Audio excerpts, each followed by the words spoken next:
স্কুলের যে ছাত্রছাত্রীরা রয়েছে তাদের হয়ে কথা ভাবছেন আইএসএফ এর নওশাদ সিদ্দিকী। প্রথম কথা হচ্ছে যে লেভেলে পশ্চিমবাংলায় ডিম ছোড়াছুড়ি চলছে,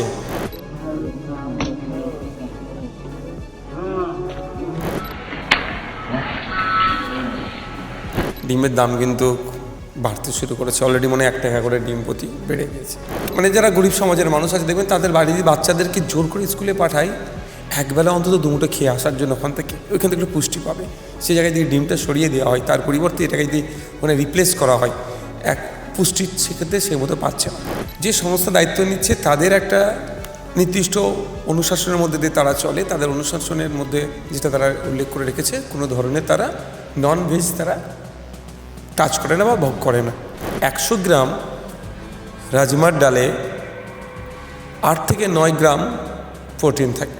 সেক্ষেত্রে একটা ডিমেই প্রায় 13 গ্রাম প্রোটিন থাকে। তাহলে এই প্রোটিনের ক্ষেত্রে দেখুন প্রায় 60% কম পাচ্ছে।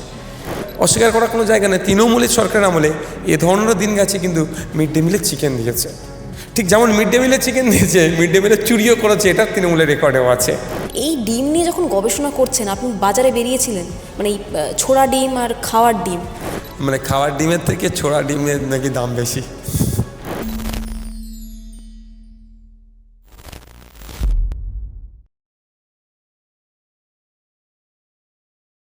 বাজেট অধিবেশনের মধ্যেই স্কুলে যারা পড়েন মিড ডে মিলের জন্য একটি নির্দিষ্ট সংস্থা ইসকন নাম, তাদের ওপর দায়িত্ব দেওয়া হয়েছে এবং সেখানে খাদ্য তালিকা যেটা তৈরি করা হয়েছে সেখানে দেখা যাচ্ছে ডিম বাতিল করা হয়েছে। এবং এই ডিম বাতিলের জেরে ইতিমধ্যে নওশাদ সিদ্দিকী, যিনি এই মুহূর্তে বসে রয়েছেন বেঙ্গল লিবার্টির পর্দায়, তিনি ডিম নিয়ে তার রিসার্চ শুরু করেছেন। নওশাদ দা, বেঙ্গল লিবার্টিতে স্বাগত জানাচ্ছি। প্রথম সরাসরি যে প্রশ্ন, এই যে ডিম বাতিল করা হলো, আপনি তো একসময় স্টেট লেভেলে খেলতেন, ভলিবল খেলতেন, সেই তো আপনি ধরে নিন স্টেট লেভেলে ভলিবল খেলছেন, এখন ছাত্রাবস্থায় রয়েছেন, আপনার যদি খাদ্য তালিকা থেকে ডিম বাদ দিয়ে দেওয়া হয় সেক্ষেত্রে পুষ্টি পাবেন? প্রথম কথা হচ্ছে যে লেভেলে পশ্চিমবাংলায় ডিম ছোড়াছুড়ি চলছে, ডিমের দাম কিন্তু বাড়তে শুরু করেছে। অলরেডি মনে হয় 1 টাকা করে ডিম প্রতি বেড়ে গিয়েছে। দ্বিতীয় বিষয় হচ্ছে, সেটা মূল বিষয়, কোন সংস্থা দায়িত্ব পেয়েছে সেটা প্রশ্ন নয়। প্রশ্ন হচ্ছে একটা মিড ডে মিল একটা সরকারি প্রকল্প। যখন কোনো একটা বেসরকারি সংস্থার হাতে যাচ্ছে, নির্দিষ্ট প্রসিডিওর মেনটেন করে যেতে হবে। আমরা জানতে চাইব মাননীয় মন্ত্রী মহাশয়ের কাছে যে কোন প্রসিডিওর মেনটেন করে একটা বেসরকারি সংস্থার হাতে এটা দেওয়া হলো। তৃতীয় বিষয় হচ্ছে, আমরা তৃতীয় বিশ্বে বসবাস করছি, আমরা জানি তৃতীয় বিশ্বের বিশেষ করে যারা আর্থিকভাবে দুর্বল তাদের কাছে হেভি প্রোটিন হিসাবে পরিগণিত হয় ডিম। সেই ডিমটাও এখানে প্রোভাইড করা হবে না বলে শুনছি। কারণ হিসাবে যে সংস্থা দায়িত্ব নিচ্ছে তাদের একটা নির্দিষ্ট অনুশাসনের মধ্যে দিয়ে তারা চলে। তাদের অনুশাসনের মধ্যে যেটা তারা উল্লেখ করে রেখেছে, কোনো ধরনের তারা নন ভেজ তারা টাচ করে না বা ভোগ করে না। তাদের ব্যাপার, সেটা আমি সেখানে কোনোভাবেই বলতে পারি না। যার ইচ্ছা হবে ভেজ খাবে, যার ইচ্ছা হবে নন ভেজ খাবে, সেটা তাহলে তার ফলে এখানে তারা যেহেতু ডিমটা হচ্ছে আমরা নন ভেজের মধ্যেই সচরাচর রাখি, ফলে তারা এখানে ডিমটা প্রোভাইড করছেন। এক্ষেত্রে কী হবে, যেই বাচ্চারা পুষ্টিগত খাবারের দিক থেকে তারা পিছিয়ে যাবে। কারণ আপনি তার পরিবর্তে কী বলছে, পনির দেবে, তার পরিবর্তে সয়াবিন দেবে, তার পরিবর্তে রাজমার দেবে, রাজমার ডাল। তো প্রশ্ন থেকে যাচ্ছে, আমি যতটুকু জানতে পেরেছি 100 গ্রাম রাজমার ডালে 8 থেকে 9 গ্রাম প্রোটিন থাকে। সেক্ষেত্রে একটা ডিমেই প্রায় 13 গ্রাম প্রোটিন থাকে। তাহলে এই প্রোটিনের ক্ষেত্রে দেখুন প্রায় 60% কম পাচ্ছে। তাহলে এমনি আমাদের ভারতবর্ষের যেটা ন্যাশনাল ফ্যামিলি হেলথ সার্ভে যে রিপোর্ট বলছে, সেখানে আমাদের বয়সের তুলনায় খর্বতা, ওজন কম, বেটে হয়ে যাওয়া, মানে এই সবগুলো নানানভাবে শিশুদের মধ্যে প্রবণতা দেখা যাচ্ছে। পশ্চিমবঙ্গ তার বাইরে নয়। এটা হচ্ছে কারণ অনেক কিছু থাকে, তার মধ্যে অন্যতম প্রধান হচ্ছে পুষ্টিগত কারণে, পুষ্টির অভাবের জন্য একটা দিক। আর একটা হচ্ছে যে বিষয়টা, আমাদের বাড়ির অনেক যারা গরিব সমাজের মানুষ আছে দেখবেন তাদের বাড়ির বাচ্চাদেরকে জোর করে স্কুলে পাঠায় একবেলা অন্তত দুমুঠো খেয়ে আসার জন্য ওইখান থেকে একটু পুষ্টি পাবে। সেই জায়গায় দিয়ে ডিমটা সরিয়ে দেওয়া হয়, তার পরিবর্তে এটাকে দিয়ে রিপ্লেস করা হয়, এক পুষ্টি সেক্ষেত্রে সে মতো পাচ্ছে না, সেটা বিষয় থেকে যাচ্ছে। সেই জন্যই আমাদের বিরোধিতা। কারণ হচ্ছে গার্জিয়ানরা তো নিশ্চিতভাবে চুপ থাকবে না। আমি একজন জনপ্রতিনিধি বলছি, আমিও চুপ থাকবো না। কোন সংস্থার হাতে পড়েছে আমি আবারও রিপিট করছি, এতে আমার কোনো অসুবিধা নয়। হ্যাঁ, ওটা একটা যদি আপনি বলেন হিন্দু ধর্মীয় সংস্থা, হিন্দু সমাজের কে নিয়ে বেশি কার্যক্রম করে, আমার তো কোনো প্রশ্ন নেই, থাকতেই পারে। আজকে কোনো একটা মুসলিম ধর্মকে নিয়ে কাজকাম করে, তাদের হাতেও যদি যেত, এই ধরনের যদি তারা কিছু করতো, সেখানেও আমার প্রশ্ন থাকতো। সুতরাং কোন ধর্মের সাথে রিলেট সেটা নয়, কারণ ইসকন আছে বলে আমি প্রতিবাদ করছি, মানে এমন একটা জায়গা না ফুটে ওঠে যে ইসকন বলে নওশাদ সিদ্দিকী প্রতিবাদ করছে। আচ্ছা, নওশাদদা, একটা প্রশ্ন, সেটা হলো আপনি এই ডিমের সাথে রাজমার যে পুষ্টিগত পার্থক্য রয়েছে, একটা দীর্ঘ সময় ধরে আপনি গবেষণা করেছেন, যারা এই বাজেটে এই সিদ্ধান্ত নিয়েছেন, কি মনে হয় তারা কি নিউট্রিশন বা এই ধরনের কিছু বায়োলজিক্যাল যে ব্যাপার রয়েছে, শিশুদের স্বাস্থ্য গঠন করার জন্য যা যা প্রয়োজনীয় পদার্থ রয়েছে, তারা কি ঠিকমতো সেটা বিবেচনা করেনি? দেখুন, যদি সবটা ঠিকমতো বিবেচনা করতো তাহলে অপোজিশনকে আর বাজেটের ওপরে আলোচনা করার প্রয়োজনই থাকতো না। আমরা বিরোধী, আমাদের কাজটাই তো এটাই। আপনার কি নিউট্রিশন ছিল? সরকার যে নীতি নিয়ে আসছে, ভালো নীতিগুলোকে স্বাগত জানানো, আর যে নীতিগুলো জনগণের বিপক্ষে যাচ্ছে, সোসাইটির বিপক্ষে যাচ্ছে, পরিবেশের বিপক্ষে যাবে, তার বিরোধিতা করা। যেমন আমি একটা কথা বলি, এবারে বাজেটে একটা প্যারা আমাকে খুব ভালো লেগেছে, যে সবটা কলকাতা কেন্দ্রিক না, বিকেন্দ্রীকরণের যে চিন্তা ভাবনা, আরও শহর নতুন তৈরি করা। আমি গতকালকে আমাদের যিনি অর্থমন্ত্রী, তার সাথে আমার লবিতে দেখা হয়েছিল। আমি বললাম, স্যার আপনাকে থ্যাংক ইউ, আমি ধন্যবাদ জানাচ্ছি, এটা আমার মনে চাই। শুধু কলকাতাতে ইউনিভার্সিটি হবে, কলকাতাতে স্টার সরকারি হসপিটাল হবে, সব কলকাতা কেন্দ্রিক কেন হবে? কলকাতার বাইরে কি আর নয়? আমি স্যারকে থ্যাংক ইউ জানালাম, ধন্যবাদ জানালাম, লবিতে দেখা হয়েছিল আমার সাথে। তো ব্যাপারটা হচ্ছে এটা, যে মেট্রো রেল তিনি কোথায় কলকাতা থেকে ছাড়িয়ে নিয়ে যাচ্ছে, কোথায় দক্ষিণবঙ্গে, উত্তরবঙ্গে নিয়ে যাচ্ছে। এই যে জিনিস, এটাকে স্বাগত জানাবো, এটা তো ভালো জিনিস। ঠিক একইভাবে যে কাজগুলো, যে স্পোর্টসের অনেক ডেভেলপমেন্টের কথা বলেছে, ন্যাশনাল লেভেলে যারা পার্টিসিপেট করবে এত দেওয়া হবে, চ্যাম্পিয়ন হলে এত টাকা দেওয়া হবে, সব বলা আছে। কিন্তু প্রশ্ন হচ্ছে এখানে আমাকে দেখতে হবে যে স্পোর্টস কোটায় রিক্রুটমেন্ট হচ্ছে কি হচ্ছে না। আগে 2% রিক্রুটমেন্ট ছিল বামেদের আমলে, তৃণমূলের আমলে সেটা টোটালি বন্ধ হয়ে গিয়েছে। আমরা চাইব স্পোর্টস কোটায় 5% রিক্রুটমেন্ট হোক, এবং সাথে তাই নয়, যখন ন্যাশনাল লেভেলে ভলিবল, এই ন্যাশনাল লেভেলে যখন পার্টিসিপেট করছে তাকে 1 কোটি দেওয়া হবে, চ্যাম্পিয়ন হলে 50 কোটির এই ধরনের কথা বলা হচ্ছে। ম্যান্ডেটরি করতে হবে, নতুন আইন করতে হবে, স্পোর্টসে আনতে হবে, যে ওয়েস্ট বেঙ্গলের যে ক্লাবগুলো আছে যেগুলো এই লেভেলে খেলছে, অন্তত তাদেরকে বাঙালি ফুটবলার তৈরি করার জন্য দায়িত্ব নিতে হবে। আজকে দুর্ভাগ্য, আমাদের একটা সময় ছিল ভারতের ফুটবল টিমে 11 জন 12 জন বাঙালি প্লেয়ার খেলতো, তারপরে কমতে কমতে 6 জন আসলো। এখন আপনি খোঁজ নিয়ে দেখুন ইন্ডিয়ান ফুটবল টিমে বাঙালি ফুটবলার কটা আছে? এই ISL চ্যাম্পিয়ন হলো, তার আগে মোহনবাগান হয়েছে, একটু খোঁজ নিয়ে দেখুন। মামারান এখন ওই ব্যানের আওতায় এসেছে বলে আমাদের এখন বাঙালি প্লেয়ারগুলোকে খুঁজছে। যদি ব্যানের আওতায় না আসতো, এই দিকগুলো হয়তো তাকাতো না। কলকাতা, আমি 3 বছর আগেকার কথা বলছি, কলকাতার 3টে বড় প্রধান ক্লাব, মোহামেডান, ইস্ট বেঙ্গল, মোহনবাগান। আপনি 3 বছর আগে ডেটা দেখুন, এখন অল্প কিছু নিয়েছে, বাঙালি ফুটবলার নাই। এদিকে কোটি কোটি টাকা তাদেরকে আমরা কি করছি, অনুদান দিচ্ছি। কেন? এই শর্ত দিতে হবে যে বাঙালি ফুটবলার তৈরি করতে হবে। তো জাস্ট যা ফিরে আসি, তো আমরা বাজেটে যে দিকগুলো ভালো সেগুলো অবশ্যই সেখানে স্বাগত জানাবো।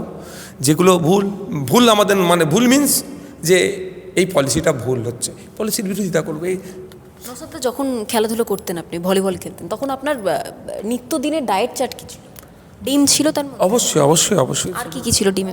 দেখুন, স্যুপ ছিল, দেখুন সবার তো চিকেন খাওয়া সম্ভব না, আমার চিকেনের ছিল বা আরও ছিল, কিন্তু যারা আর্থিকভাবে দুর্বল তাদের জন্য হেভি প্রোটিনটা হচ্ছে ডিম। আপনি ডিম খেতেন? হ্যাঁ, আমি এখনো খান? হ্যাঁ, অবশ্যই। কটা খান দিনে? কটা? সেটা ব্যাপারটার জন্য ওটা আমি সংখ্যাটা বলছি না, কিন্তু ব্যাপারটা হচ্ছে আমার খাওয়াটা নিয়ে বড় কথা নয়। এখন লড়াইটা হচ্ছে আমাদের সমাজের হেভি অংশের মানুষ যারা আর্থিকভাবে দুর্বল, তাদের বাড়ির বাচ্চাগুলো স্কুলে পাঠায়, এই ধরনের রেকর্ড আছে যে পাঠায় এইটাই কারণে, শুধু একবেলা ওখান থেকে 2 মুঠো খেতে পাবে বলে, প্রোটিনটা পাবে বলে। সেখানেও যদি বন্ধ হয়ে যায়, এটা খারাপ নয়। আমরাও দেখেছি, যখন শুনেন আমি বলি, এটা অস্বীকার করার কোনো জায়গা নেই। তৃণমূলের সরকারের আমলে এ ধরনেরও দিন গেছে, কিন্তু মিড ডে মিলের চিকেন দিয়েছে। ঠিক যেমন মিড ডে মিলের চিকেন দিয়েছে, মিড ডে মিলের চুরিও করেছে, এটা তৃণমূলের রেকর্ডেও আছে, এই অভিযোগটাও আছে। এই যে ডিম নিয়ে রাজনীতি, বাংলাতে ডিম নিয়ে রাজনীতি পর্ব দেখলাম। 21শে জুলাইয়ের ডিম ভাত খেতে সবাই মফস্বল থেকে, গ্রাম থেকে কলকাতা ছুটে আসছে। আবার সেই ডিমটা যখন দেখলাম সরকার পরিবর্তন হয়েছে, তখন ডিম ছোড়াছড়ি, যারা ডিম ভাত খাওয়াতো তাদেরকেই ডিম ছোড়াছড়ি। মানে এই ডিমের রাজনীতি কবে থেকে শুরু হয়েছে? চলছে তো এখন আবার ডিমের বিধানসভায় উঠেছে বাজেট পর্বে, বাজেট অধিবেশনে ডিম নিয়ে এখন চলবে। ডিম নিয়ে গবেষণাও শুরু করে? না, গবেষণা ব্যাপার নয়, আমি কোশ্চেন জমা করেছিলাম ডিম নিয়ে আমি বিধানসভার মধ্যে, যিনি মাননীয় সংশ্লিষ্ট মন্ত্রীর কাছে, যে ডিম উৎপাদনে আমাদের রাজ্যের অবস্থান কোথায়, কত ডিম উৎপাদন হয়, কত চাহিদা হয়। ইভেন আপনাদের ডিম যখন হচ্ছে বলছি, 2018 সালের দিকে একটা প্রস্তাব এসেছিলো আমাদের ওয়েস্ট বেঙ্গলে, সাউথ ইন্ডিয়ার একটা কোম্পানি কত একর জায়গা চেয়েছিল, পশ্চিমবাংলায় তারা ডিমের ফ্যাক্টরি করবে, পার ডে 5 লক্ষ ডিম ওখান থেকে তারা প্রডিউস করবে। কিন্তু সেই সময় জায়গা সেই সমপরিমাণ জায়গা দিতে না পারার জন্য পশ্চিমবাংলা সরকার কোম্পানিটা ফিরে গিয়েছিল। আচ্ছা, এখন তাহলে তো নতুন অনেক তো শিল্প আসবে নতুন। বিগত সরকারের আমলে আমরা চপ শিল্প দেখেছি, ঘুগনি শিল্প দেখেছি। সেক্ষেত্রে কি মানে এই শিল্প যখন উদ্যোগ নিচ্ছেন নতুন রাজ্য সরকার, তখন কি ডিমের যে ফ্যাক্টরির কথা বললেন 2018 সালে, তাহলে কি ডিম শিল্প নিয়েও কি ভাববার দরকার রয়েছে? অবশ্যই করা দরকার। দেখুন, আমাদের যেহেতু যে জিনিসের চাহিদা আছে, যোগান হচ্ছে ভিন রাজ্য থেকে এক্সপোর্ট হচ্ছে, সেটা যদি আমরা নিজেরা আমাদের রাজ্যে তৈরি করতে পারি, দুটো জিনিস হবে। একটা হচ্ছে কর্মসংস্থান তৈরি হবে, আর যে টাকাটা লাভ হচ্ছে তাহলে আমাদের রাজ্যেই থাকছে। তো আপনার হাতে 100 টাকা থাকা, আমার হাতে 100 টাকা থাকা, আমাদের রাজ্যে একটা মানুষের হাতে 100 টাকা থাকা মানে আমাদের রাজ্যে 300 টাকা থাকলো। ঠিক এইটা যদি অন্য রাজ্যের মানুষের হাতে 100 টাকা থাকে, সেই রাজ্যের মানুষের বেশি লাভবান হচ্ছে, আর্থিকভাবে তারা গ্রো হচ্ছে। তো আমাদের এখানে ইন্ডাস্ট্রি তৈরি হলে, কলকারখানা তৈরি হলে, ডিমের উৎপাদন হলে, ডিমে আপনাকে বলছি ডেয়ারি সেক্টর প্রচুর বড় একটা সেক্টর। এখানে কিন্তু যে যতটা পার ডে প্রয়োজন হয় সেই পরিমাণ দুধ এখানে উৎপাদন হয় না। ফলে এই সবগুলো সেক্টরগুলোকে তো বাড়ানো দরকার। বাংলায় ডিম শিল্প তো আমরা শুনলাম, তার পাশাপাশি যে প্রসঙ্গ, মানে আপনি বললেন যে 1 টাকা করে বাড়ানো হয়েছে, আপনি ডিম নিয়ে গবেষণাও করছেন, সেই খাতিরে 2018 কথা বললেন। মানে এই ডিম নিয়ে যখন গবেষণা করছেন, আপনি বাজারে বেরিয়েছিলেন, মানে এই ছোড়া ডিম আর খাওয়ার ডিম, কাউকে ছুঁড়ে মারার ডিম, মানে দেখেছেন মানে আলাদা আলাদা দরে বিক্রি হচ্ছে, এরকম কিছু সামনে? না, আমি সেই অর্থে বাজারে এই বিষয়টা নিয়ে চর্চা করতে যাইনি।